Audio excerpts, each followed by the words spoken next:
Okay, it's a bit crazy to say this, but we're less than 1 month away from 2026.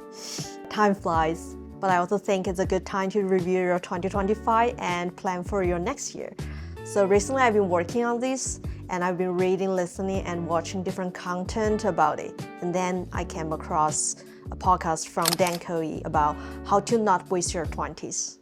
By the way, Dan Koe is a very intelligent YouTuber and entrepreneur. If you want to know how to build your life in a better way, maybe you can go check his video. But now please stay tuned. This podcast is very inspiring.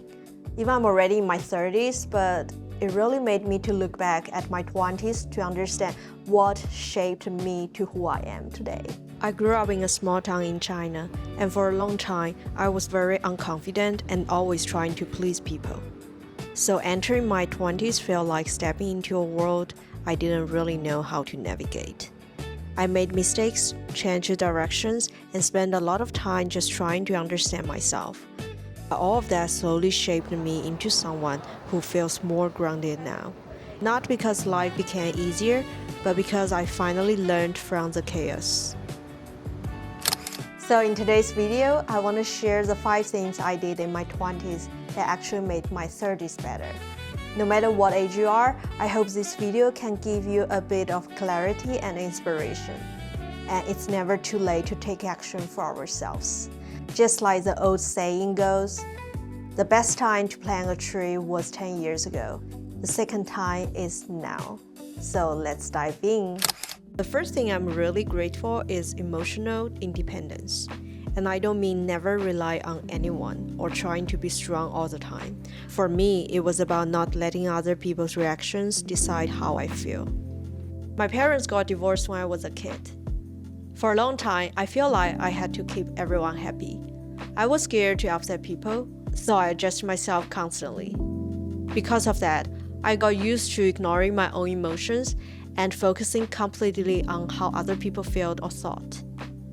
As long as everyone was okay, I thought I would be okay too.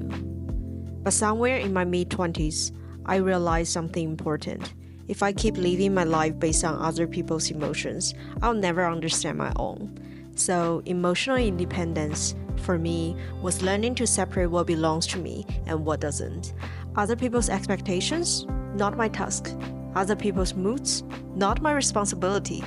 What is my task is how I respond, how I protect my energy, and how I choose to live. It took years, and honestly, I'm still practicing. But this shift changed a lot in my 30s.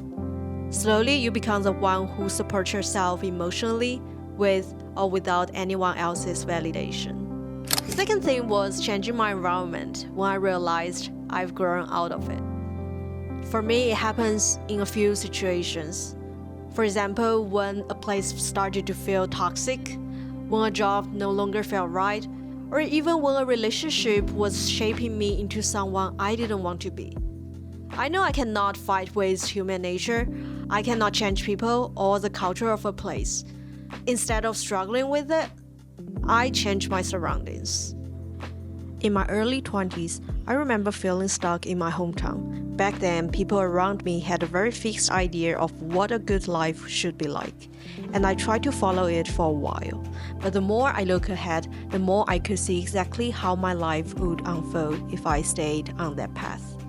And instead of feeling secure, I feel depressed, almost like something inside me had gone quiet. My curiosity about the world was fading, and I became a walking dead. Deep down, I knew that wasn't the path I wanted to walk.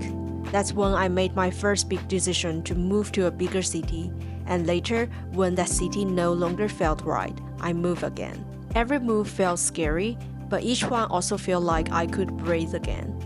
It gave me space to grow into a version of myself I couldn't see before. The third thing was when you can only learn to rely on yourself. Exploring wildly became very important. Dan Koe talks about this in his video that your 20s aren't for having everything figured out. They are for collecting experiences so you can understand who you are. And that was exactly my life. I didn't have a clear blueprint. Most of the time, I could only depend on myself to make decisions. So instead of staying in one safe direction, I tried different jobs, moved to new cities, and traveled whenever I could. Exploring didn't mean I was lost. It meant I was building clarity. Every experience gave me some kind of feedback. What I like, what I dislike, and what drains me and what energizes me. Slowly, through the trial and errors, I get to know better about myself. The first thing was learning to build long-term foundations. Even I had no idea where they would lead. In my 20s, I didn't have money, connections, or a clear plan. But what I did have was curiosity and also a willingness to start small. For example, I wanted to improve my English, but I couldn't afford expensive classes, not to mention studying abroad. So instead, I stayed at international hostels and provided free tour guiding to the native speakers so that to practice my English.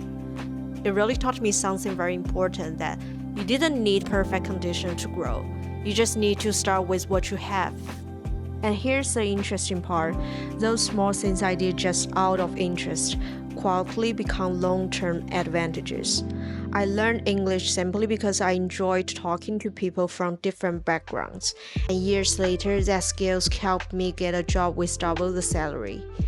I worked out because I loved feeling healthy and strong. And without planning it, this habit helped me land a job and even meet my partner. It also reminds me of Steve Jobs. He once took the calligraphy class just because he found it interesting, and years later it became the foundation of Apple's typography. You never know which small interests will matter in the future. That's why building long-term foundations isn't about knowing the outcome. It's about following what feels right, staying consistent, and letting those small choices stack up over time. The last thing was learning to see myself in a full picture. When I was younger, I always judged myself in pieces. My looks, my achievements, and also my insecurity. Like many people, I always use my weakness to compare with other people's strengths. Of course, when you compare yourself that way, you'll never feel good enough. But as I experienced more of the world, I slowly started seeing myself as a whole person, not just the parts I wasn't satisfied with. Someone with strengths and flaws, potential and limitations, and a story that doesn't need to match anyone else's. And interestingly, when you start seeing this way, you also start seeing other people in a whole picture. You become less judgmental but more curious about them, and more willing to understand their story instead of comparing it with yours. So these are the 5 things I did in my 20s that make my 30s lighter and more grounded. None of them felt big at the time, but looking back, they quietly shaped who I am today. If you are in your 20s and felt a bit lost, I hope this can give you some clarity or comfort. If you like this video, please give me a like and subscribe my channel. I'll see you in the next video.